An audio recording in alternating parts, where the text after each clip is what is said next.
සුබ දවසක් ඔයාලා හැමෝටම ෆිෂ් ෆික්ස් එක මම රෝෂා කලංක. ඉතින් අද මම ඔයාලට කියලා දෙන්න හදන්නේ හිතකර බැක්ටීරියා යොදාගෙන කොහොමද නිරෝගී මත්ස්‍ය සම්පතක් හදාගන්නේ, නැත්නම් ඔයාලගේ ඇක්වේරියම් එක නිරෝගීව තියාගන්නේ කොහොමද කියන එක, ඔයාලගේ ෆාම් එක නිරෝගීව තියාගන්නේ කොහොමද කියන එක තමයි අද මම ඔයාලට කියලා දෙන්නේ. ඉතින් මේ එපිසෝඩ් එක ඒ වෙනුවෙන්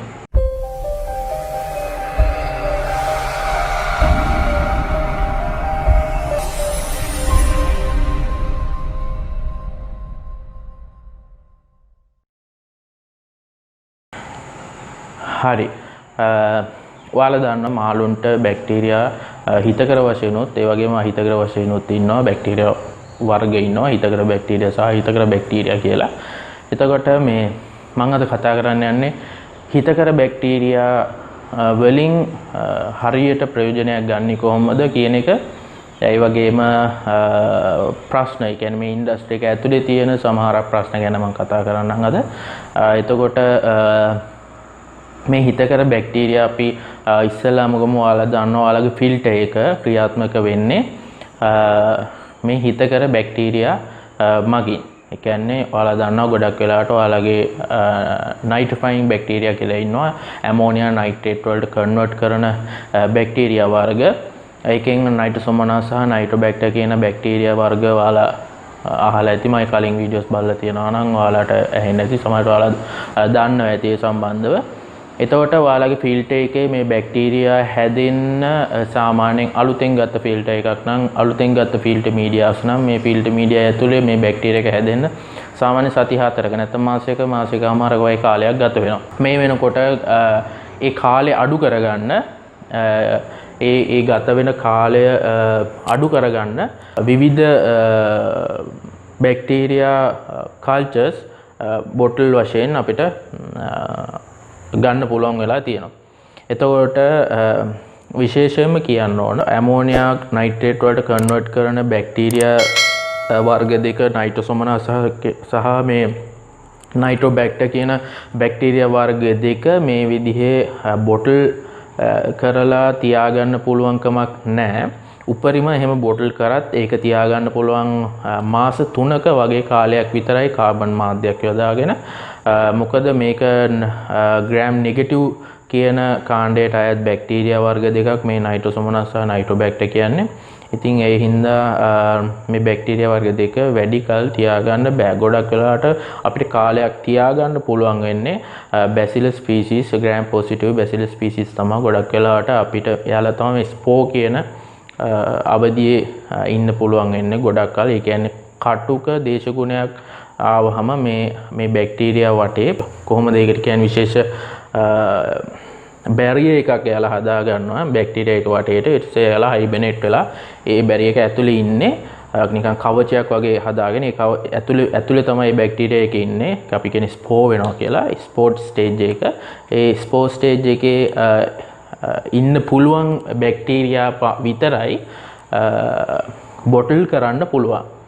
එතකොට ඔයාලා කල්පනා වෙන්න ඕන මේ මොකද ගොඩක් ප්‍රොඩක්ට්ස් මේ වෙනකොට ඇවිල්ලා තියෙන මේ විදිහට. ඒ වගේ සත්‍යතාව පිළිබඳව සමහර ප්‍රශ්න ගැටලු ඇති වෙනවා ඒ විදිහට. මොකද ඒ වගේ සමහර තියෙන නම් එක. නමුත් ඒකේ සත්‍යතාවය හරියටම ඉන්න නම් ඒක කල්චර් කරලා අපිට මේ මීඩියාස් ඒ බොටල් එක කල්චර් කරලා ඒකේ ඉන්න බැක්ටීරියා වර්ග මොනවද කියලා බලලා එහෙම අපිට ලොකු වැඩක් කරන්න තියෙන එතන. එහෙම සාමාන්‍ය මිනිස්සෙක්ට ඒක කරන්න බැරි වුණත් ගොඩක් වෙලාවට මේ වෙනකොට ෆේක් දේවල් ඇවිල්ලා තියෙනවා. නිකන් ඇති බැක්ටීරියා එකක් නැහැ, නමුත් ප්‍රොඩක්ට් එකක් විදිහට විකුණනවා. එතකොට ඒ වගේ ඒ හින්දා තමයි කියේ මේ නයිට්‍රොසොමෝනාස් සහ නයිට්‍රොබැක්ටර් කියන බැක්ටීරියා දෙක උපරිම කාබන් මාධ්‍යයක මාස 3යි ගබඩා කරලා තියාගන්න පුළුවන්. මොකද ඒකේ අර ස්පෝ කියන ස්ටේජ් එක, ස්පෝ ස්ටේජ් එකක් නැති හින්දා. එතකොට ගොඩක් වෙලාවට මේ බැක්ටීරියා වර්ග අපි පාවිච්චි කරනවා ඉක්මනින් ෆිල්ටර් එක කල්චර් කරගන්න. නැත්නම් ෆිල්ටර් එකේ කන්ඩිෂන් එක ඉක්මනට හදාගන්න. නැත්නම් මම කියවා අර ස්වාභාවික හැදෙනකොට මාසයකමාරක් යනවා කියලා ඒ කාලේ කෙටි කරගන්න මේ පාවිච්චි කරන මේ කල්චර්ස්. ඉතින් මං හිතන්නේ ඔයාලට එහෙම ගන්න මුදල් නැත්නම් හෝ මොන හරි එහෙම ප්‍රශ්නයක් තියෙනවා නම් කලින් ටැංක් එකක් ඔයාලගේ තියෙනවනේ. ඒ ටැංක් එකේ ෆිල්ටර් මීඩියා වලින් භාගයක් හෝ මේ ෆිල්ටර් මීඩියා හොදපු වතුර අපෝ ඔයාලගේ ටැංක් එකට දාන්න පුළුවන්. නැත්නම් ඒ ෆිල්ටර් එකට දාන්න පුළුවන්. එතකොට ඔයාලගේ ස්පීඩ් එක වැඩි කරගන්න පුළුවන්. එතකොට ඒ වගේ තමයි ඒ වගේ දෙයක් තමයි මේ නයිට්‍රොෆයින් බැක්ටීරියා වශයෙන් ගත්තොත් කතා කරන්න තියෙන්නේ. හැබැයි මම අද කතා කරන්නේ ඊට වඩා ටිකක් වෙනස් දෙයක්. කොහොමද ඔයාලගේ මාළුන්ව නිරෝගීව තියාගන්න මේ බැක්ටීරියා යොදාගෙන කියලා. ඔයාලා සමහරට ඔයාලා ටීවී එකේ ඇඩ් වල එහෙම නැත්නම් ඔයාලා ඉගෙනගෙන තියෙනවා නම් එහෙම ඔයාලා අහලා ඇති ප්‍රෝබයොටික් කියලා වචනයක් ගැන. එතකොට මේ ප්‍රෝබයොටික් දැන් ගොඩක් වෙලාවට මේ ඇක්වාකල්චර් ෆීල්ඩ් එකේ යූස් කරනවා. විශේෂයෙන්ම බැක්ටීරියා යොදාගෙන beneficial bacteria සහ ප්‍රොටෝසෝවන් වර්ග රෝටිෆර් වගේ සුද්ධජීවීන් වර්ග යොදාගෙන සහ අනිකුත් සුද්ධජීවීන් හිතකර සුද්ධජීවීන් වර්ග යොදාගෙන බයෝෆ්ලොක් වගේ තාක්ෂණික ක්‍රම යොදාගෙන මේ වෙනකොට ගොඩක් රටවල් මත්ස්‍ය කර්මාන්තයේ ඉස්සරහට ගොඩක් දියුණු කරගෙන තියෙනවා. මොකද ලොකුම ප්‍රශ්නේ මේ water changing වල විශේෂයෙන්ම මාළුවට අහිතකර පැත්තක් තියෙනවා. ඒ වගේම වතුර සෝස් එකේ ප්‍රශ්නයක් තියෙනවා. අපිට එච්චර ලොකු වතුර ප්‍රමාණයක් අපි සමහරවල් භූගත ජලය තමයි පාවිච්චි කරන්නේ. ඒතර මේවට යන කොස්ට් එක වැඩි හින්දා ගොඩක් වෙලාට එකම වතුර ටික රිසයිකල් කරලා වැඩිපුර ප්‍රමාණයක් පාවිච්චි කරන තමයි මුළු ලෝකෙම දැන් පෙළඹිලා තියෙන්නේ. ඉතින් මේකට දායකත්වයේ ලබාගෙන තියෙන්නේ විශේෂයෙන්ම හිතකර බැක්ටීරියා වලින්. විශේෂයෙන් මේ බයෝෆ්ලොක් කියන තාක්ෂණය සම්බන්ධයෙන් මම ඉස්සරහට වීඩියෝ එකක් කරන්නම් ඔයාලට. මේ බයෝෆ්ලොක් තාක්ෂණය සම්පූර්ණයෙන්ම බේස් වෙලා තියෙන මිරකර බැක්ටීරියා සහ හිතකර සුද්ධජීවීන් මත. ඒ වගේම විශේෂයෙන්ම ප්‍රෝබයොටික් මේ වෙනකොට මත්ස්‍ය ආහාර සමග දෙන්න පරීක්ෂණ කරලා ඒවා ක්‍රියාත්මක කරලා තියෙනවා. එතකොට මම අද ඔයාලට කියවා ඒ වගේ අර මං ගාව තියෙන මේ ප්‍රොඩක්ට් එකක් කියලා. මේ තියෙන්නේ මේ ඉකෝබයොටික් කියන ප්‍රොඩක්ට් එක. මේක ලංකාවේ ලෝකල් ප්‍රොඩක්ට් එකක්. මේ බොටල් එකේ එනවා බැසිලස් ස්පීසිස් 5ක් බැක්ටීරියා වර්ග 5ක් යොදාගෙන තමයි මේ ප්‍රෝබයොටික් එක මේක හදලා තියෙන්නේ. මේක ලෝකල් ප්‍රොඩක්ට් එකක් ලංකාවේ මයික්‍රෝබයොලොජිස්ට් කෙනෙක් හෙට්ටිආරච්චි කියලා මේක හදලා තියෙන්නේ. මම මේක ඔයාලට මිලදී ගන්න අවශ්‍ය නම් මම පල්ලෙහා ඩිස්ක්‍රිප්ෂන් එක දාන්නම්. මම මේක ගැන පොඩි විස්තරයක් කරන්නම්. මේ බැක්ටීරියා වර්ග 5 බැසිලස් ස්පීසිස් 5 තියෙන්නේ ස්පෝර් ස්ටේජ් එකේ. ස්පෝර් ස්ටේජ් එකේ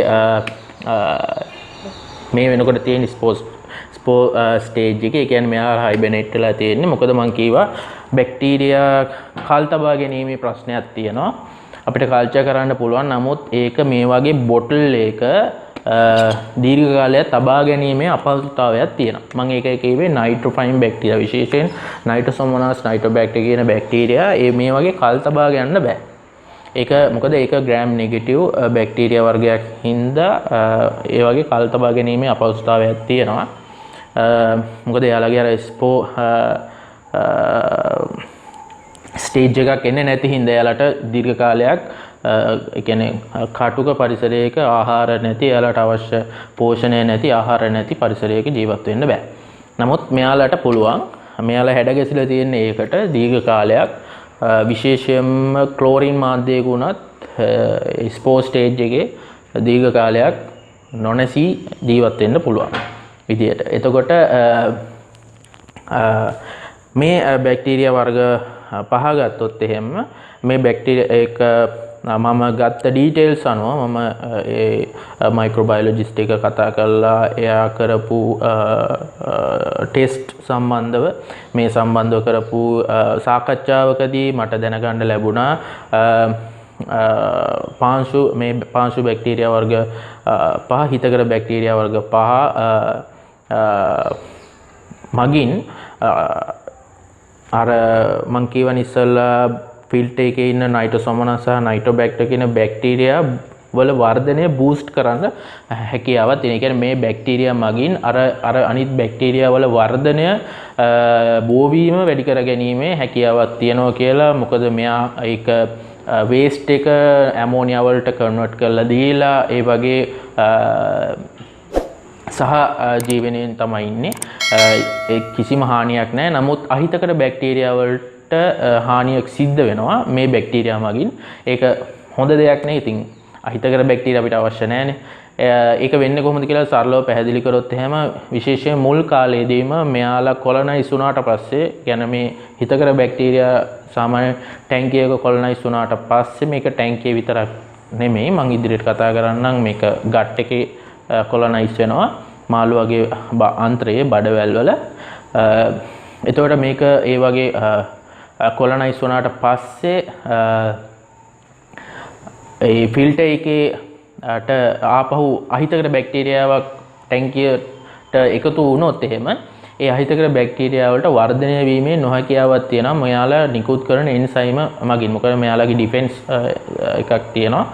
මොකද මෙයාලා ජීවත් වෙන්න ඕනේ. මෙයාලටත් වෙනම තියෙනවා නිකන් ඩිෆෙන්ස් සිස්ටම් එකක්.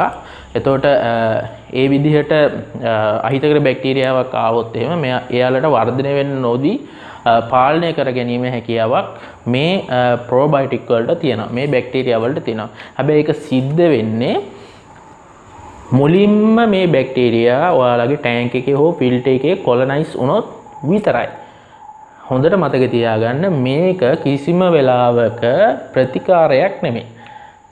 බැක්ටීරියා ආසාදනයකට ප්‍රතිකාරයක් නෙමෙයි මේ බැක්ටීරියා. ගොඩක් අය වරද්දන් තියෙනවා. මොකද සමහර වෙලාවට මම දැකලා තියෙනවා මේක පාවිච්චි කරනවා මේ මොන හරි ලෙඩක් හැදුනට පස්සේ ඒකට ප්‍රතිකාරයක් වශයෙන්. නමුත් ඒක වැරදි. එහෙම වෙන්නේ නැහැ. මෙයාලා ඉස්සෙල්ලා කොලොනයිස් වෙන්න ඕනේ. මෙයාලා කොලොනයිස් වුණාට පස්සේ වෙන අහිතකර බැක්ටීරියාවකට එතනට එන්න බෑ. එතකොට මේක භාවිතා කරන්නේ අපි ප්‍රිවෙන්ෂන් වලට නැතුව ට්‍රීට්මන්ට් එකක් විදිහට නෙමෙයි. ඒක හොඳට මතක තියාගන්න. එතකොට මේ බැක්ටීරියා වලට ප්‍රොබයොටික් මේක ප්‍රොබයොටික් එකක් විදිහට පාවිච්චි කරන්න පුළුවන්. ඒ කියන්නේ ෆීඩ් එකත් එක්ක මාළුවගේ ෆීඩ් එකත් එක්ක මික්ස් කරලා මාළුවට කන්න දුන්නාට පස්සේ මේ බැක්ටීරියා රිලීස් කරන එන්සයිම මගින් ඒ ජීර්ණය පහසු කරන සෙලියුලෝස් වගේ ජීර්ණය කිරීමට අපහසු දේවල් පහසු කරනවා මාළුන්ගේ.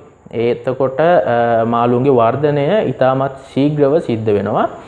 අනිත් එක තමයි එක දෙයක් කියන්න ඕනේ විශේෂයෙන්ම හර්බිවරස් නැත්නම් ඕමිවරස් වගේ ශාකභක්ෂක සහ සර්වභක්ෂක සතුන්ගේ විශේෂයෙන්ම බැක්ටීරියා ජීවත් වෙන යාළගේ ආන්ත්‍රයේ මම හිතන්නේ මේ ගොඩක් අය දැනුවත් නැහැ මේ සම්බන්ධව. විශේෂයෙන් ඇන්ටිබයොටික් පාවිච්චි කරන ප්‍රතිජීවක ඖෂධ බහුලව පාවිච්චි කරන හින්දා මේ හිතකර බැක්ටීරියා මෙයාලගේ අන්ත්‍ර වලින් විනාශ වෙලා යනවා. ඒක ලොකු පාඩුවක්. මොකද එහෙම වුණොත් එහෙම වෙන්නේ හරියට මාළුවට එයා ආහාරයට ගන්න දේවල් ජීර්ණය කරගන්න බැරි වෙනවා. මොකද ගොඩක් වෙලාවට ලංකාවේ පාවිච්චි කරන්නේ ශාකමය ද්‍රව්‍ය වලින් පාවිච්චි කරන අඩු ප්‍රෝටීන් පර්සන්ටේජ් එකක් තියෙන කෑම ශාකමය දේවල් තමයි බොහෝ වෙලාවට තියෙන්නේ. ඉතින් ඒවයි ෆයිබර් රේට් එක වැඩි නැත්නම් තන්තු ප්‍රමාණය වැඩි, සෙලියුලෝස් ප්‍රමාණය වැඩි. ඉතින් ඒව හොඳින් ජීර්ණය කරගෙන ගන්න නම් මේ බැක්ටීරියා මේ හිතකර බැක්ටීරියා ඒ අන්ත්‍රයේ ජීවත් වෙන්න ඕනේ. එතකොට තමයි සෙලියුලේස් කියන එන්සයිම් මෙහෙම රිලීස් කරලා ඒව ජීර්ණය කරලා මාළුවාට ඒ පෝෂණයත් ලබා දීලා මාළුන්ව ඉක්මනින් ලොකු කරනවා. සමහර බැක්ටීරියා වර්ග හොයාගෙන තියෙනවා ප්‍රෝටීන් ඩයිජෙක්ෂන් වලට උදව් වෙන විදියට. මොකද 120ක ලොස්ට් එකක් තියෙනවා අපි මාළුන්ට දෙන ප්‍රෝටීන් වල කෑම වල 120ක ලොස්ට් එකක් වෙනවා ආහාරයට ගත්තට පස්සේ. එතකොට ගොඩක් රටවල් මේ ලොස්ට් එක කවර් කරන්න ප්‍රෝටීන් ඩයිජෙක්ට් කරන්න පුළුවන්, ප්‍රෝටීන් ඇමයිනෝ ඇසිඩ් වලට කන්වර්ට් කරන්න පුළුවන්, බිඳහෙලන්න පුළුවන්, එන්සයිම් රිලීස් කරන්න පුළුවන් බැක්ටීරියා වර්ග ප්‍රොබයොටික් වර්ග හදලා ඒවා මාළු කෑමත් සමග මාළුන්ට ආහාරයට දීලා ඒ ලොස්ට් එක වළක්වාගෙන ලොකු ඉකොනොමික් කියන්නේ ලොකු ලොස්ට් එකක් කවර් කරගන්නවා. ඒ වගේ ලොකු ලාභයක් ලබනවා ඒ වගේ දේවල් වලින්. ඉතින් අවාසනාවකට ලංකාවේ එහෙම පරීක්ෂණ සිද්ධ වෙන්නේ නැහැ. ඒ වගේම තමයි මට දැනගන්න ලැබුණ විදිහට මේ බැක්ටීරියා වර්ග පහේ ABS එකක් කරලා තියෙනවා. ඒ කියන්නේ මේකේ මේ බැක්ටීරියා වර්ග පහ වෙනම එයාගේ එන්සයිම් එක්ස්ට්‍රැක්ට් කරලා වෙනම ABS එකක් කරලා කොහොමද harmful බැක්ටීරියා මැරෙනවද ඒ එන්සයිම් වලට කොහොමද ඒක කන්ට්‍රෝල් වෙන්නේ කියන එක ටෙස්ට් කරලා තියෙනවා. ඒ හින්දා ඉතින් රෙකමන්ඩ් කරන්න පුළුවන් ප්‍රොඩක්ට් එකක් තමයි මේ ඉකෝබයොටික් කියන එක. ඉතින් ඒ වගේම තමයි මම කතා කරා මේ ගට් එකේ නැත්තම් මේ මාළුවගේ ආන්ත්‍රයේ ඉන්න බැක්ටීරියා වල තියෙන වැදගත්කම සහ මේ අපි මේ ඇන්ටිබයොටික් පාවිච්චි කිරීම නිසා මේ බැක්ටීරියා විනාශ වෙලා යන ඒක සම්බන්ධව ඊට පසුව ඇතිවන අහිතකර බලපෑම් සම්බන්ධව මාළුන්ට ඇතිවන අහිතකර බලපෑම් සම්බන්ධව ඉතින් විශේෂයෙන්ම කියන්න ඕන මේ ගට් එකේ ඉන්න බැක්ටීරියා තමයි ඇත්තටම මාළුන්ව නිරෝගීව හදන්නේ. විශේෂයෙන්ම මම කීවා ශාක භක්ෂක සහ සර්ව භක්ෂක ඊට අමතරව ඔය අපි ටැන්ක් ක්ලීනර්ස් කියන ප්ලෙකෝ වර්ග එයාලා අපි කියන ඩිට්‍රිවෝ කියලා එයාලා වෙනම කැටගරි එකකට දානවා. දිරපු කොටවල උලා කාලා කාබනික අපද්‍රව්‍ය ආහාරයට අරගෙන ජීවත් වෙන මාළු කොට්ටාශ ඉන්නවා. විශේෂයෙන්ම එයාලගේ ජීර්ණ එයාලගේ ආහාර ජීර්ණය වැඩි වශයෙන්ම සිද්ධ වෙන්නේ මේ ප්‍රෝබයොටික් වල උපකාරයෙන්. ඉතින් ඇන්ටිබයොටික් පාවිච්චි කරනකොට අපි ඒ ගැන හිතන්න ඕන. මොකද ඇන්ටිබයොටික් දුන්නා වගේ නෙමෙයි ඊට පස්සේ ආපහු හිතකර බැක්ටීරියා යාගේ අන්ත්‍රයේ කොලනයිස් වෙන්න ලොකු කාලයක් යනවා. ඒ කාලය ඇතුළත හරියට ආහාර ජීර්ණය කරගන්න බැරුව සමහර වෙලාවට ඒ ආහාර පිට කරගන්න බැරුව ඒ වගේ ගොඩක් ප්‍රශ්න වලට මුහුණ දෙන්න සිද්ධ වෙනවා. ඉතින් ඒව ගැන අපි කල්පනා කරන්න ඕන. විශේෂයෙන්ම ඇන්ටිබයොටික් දෙනකොට මම රෙකමන්ඩ් කරන්නේ කවදාවත් ඇන්ටිබයොටික් මාළුවෙක්ට දෙන්න කියලා කිසිම කෙනෙක්ට. මොකද දැන් ලෝකේ යන්නේ කිසිම රසායනික ද්‍රව්‍යයක් කිසිම මෙඩිසින් එකක් පාවිච්චි නොකර මාළු හදන්න ලොකු ෆාම්ස් ඒ කියන්නේ මේ ඇක්වේරියම් නෙමෙයි මම කතා කරන්නේ ඉන්ඩස්ට්‍රි එක ගැන. එතකොට ඒ වගේ දේවල් වලට අපිත් පෙළඹෙන්න ඕන. ලංකාවත් ඒ වගේ කන්වර්ට් වෙන්න ඕනේ. ඒ දේවල් ස්ටඩි කරන්න ඕනේ. ස්ටඩීස් කරනවා ගොඩක් මදි ලංකාවේ. යුනිවර්සිටිස් වලට කතා කරපුවාමත් ඒ වගේ ගත්තොත් එහෙම ඇත්තටම ඒ ස්ටඩීස් වෙනවා ගොඩක් අඩුයි. I think ඒ වගේම තමයි මේ විශේෂයෙන්ම කතා කරොත් මේ ප්‍රෝබයොටික් ගැන කතා කරනකොට අපි ගට් එක ගැන කතා කරන්නේ. එතකොට ඒ ගට් එකේ මුලින්ම මේ වගේ ප්‍රෝබයොටික් එකක් මේ වගේ බෙනිෆිෂල් බැක්ටීරියා එකක් කොලනයිස් වුණොත් මාළුවෙක්ගේ ගට් එකේ අහිතකර බැක්ටීරියා සමහර විබ්‍රියෝ වගේ අහිතකර බැක්ටීරියා වර්ග නැත්නම් ස්ට්‍රෙප්ටොකොකස් වගේ ඉන්ෆෙක්ෂන් එනවා ගට් එකේ. එතකොට ඒ වගේ අහිතකර බැක්ටීරියාවන්ට මාළුවගේ අන්ත්‍රයේ කොලනයිස් වීමේ හැකියාවක් නැහැ. එතකොට ඒක ඩිෆෙන්ස් එකක් විදිහට මාළුවට උපකාරී වෙනවා මේ බැක්ටීරියා. ඉතින් මට ඔයාලට තේරෙනවා ඇති මොනතරම් ලොකු වැදගත්කමක් මේ හිතකර බැක්ටීරියා වලින් මාළුන්ට සිද්ධ වෙනවද කියලා. ඒ කියන්නේ ඒක නැතුවම බැරි තරම්. ඉතින් අපි හැම වෙලේම පුරුදු වෙන්න ඕනේ ප්‍රිවෙන්ෂන් පැත්තට යන්න. බෙහෙත් කරනවට වඩා රෝගයක් එන එක වළක්වා ගැනීම තමයි ඉතාමත්ම හොඳ වැදගත් දේ. ඉතින් මේ ප්‍රිවෙන්ෂන් පැත්තට ඉතාමත්ම හොඳ දෙයක් තමයි මේ බැක්ටීරියා වර්ග වල තව විශේෂ කාරණයක් තියෙනවා. මේක ටෙස්ට් කරලා නැහැ. නමුත් මේක පාවිච්චි කරපු අයගෙන් ලැබිච්ච දෙයක් තමයි ෆීඩ්බැක් එකක් තමයි මේක සාමාන්‍යයෙන් කොහෙට හරි ටැංකියකට හෝ වතුර තියෙන තැනකට කියන වතුර භාජනයකට දැම්මොත් එහෙම ඒ භාජනේ මදුරු පැටව ඒ කියන්නේ මදුරු මොස්කිටෝ ලාවිස්ලා බෝ වෙන එක හැදෙන එක නතර වෙනවා කියලා.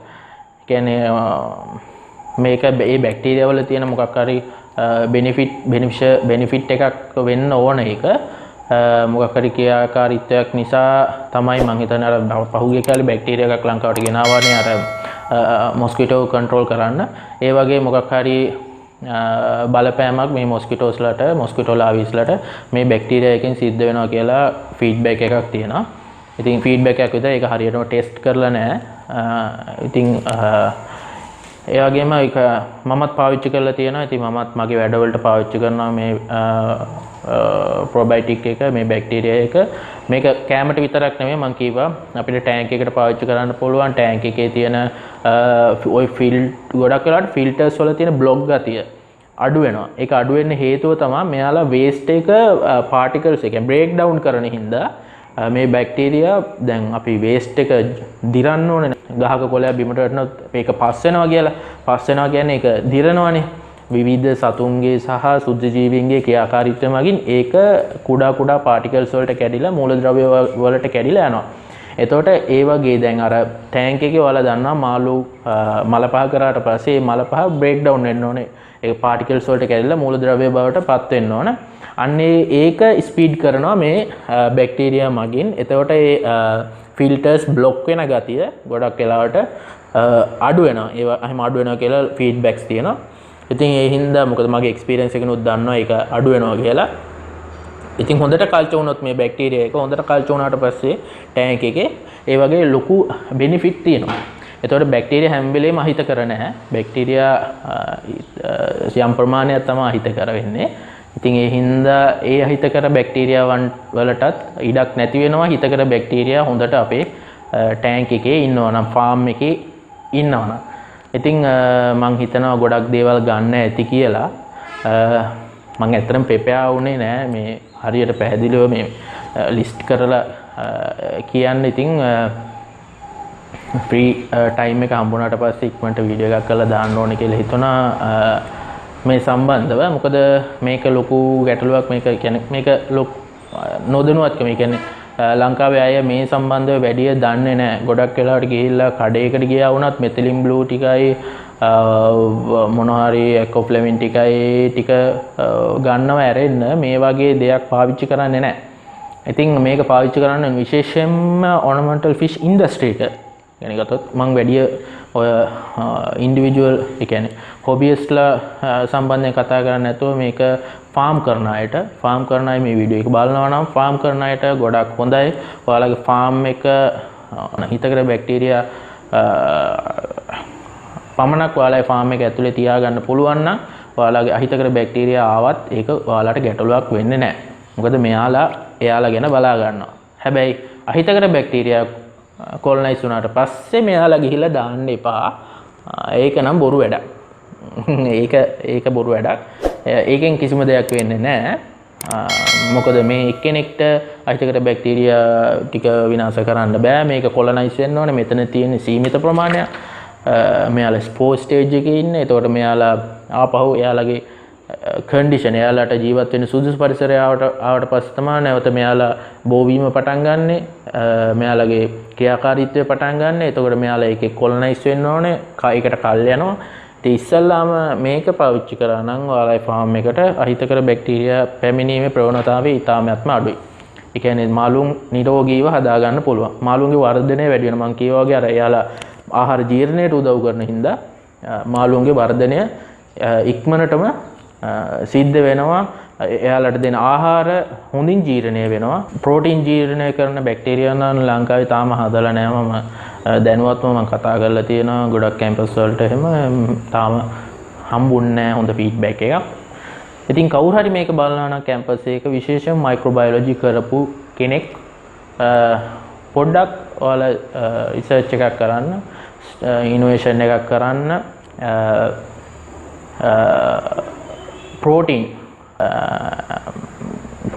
ඇමයිනෝ ඇසිඩ් වලට කන්වර්ට් කරන බැක්ටීරියා එකක් ඉන්නවද කියලා. ඒක හැබැයි මාළුන්ට හිතකර වෙන්නත් ඕන. ඉතින් මම හිතනවා ඔයාලා මගේ වීඩියෝ එකෙන් අද ගොඩක් දේවල් ඉගෙන ගන්න ඇති කියලා. ඉතින් තවත් වීඩියෝ එකකින් හමු වෙමු. මම ගිහිල්ලා එන්නම්. මම ෆිෂ් ෆික්ස් එක හිරෝෂා කලංක.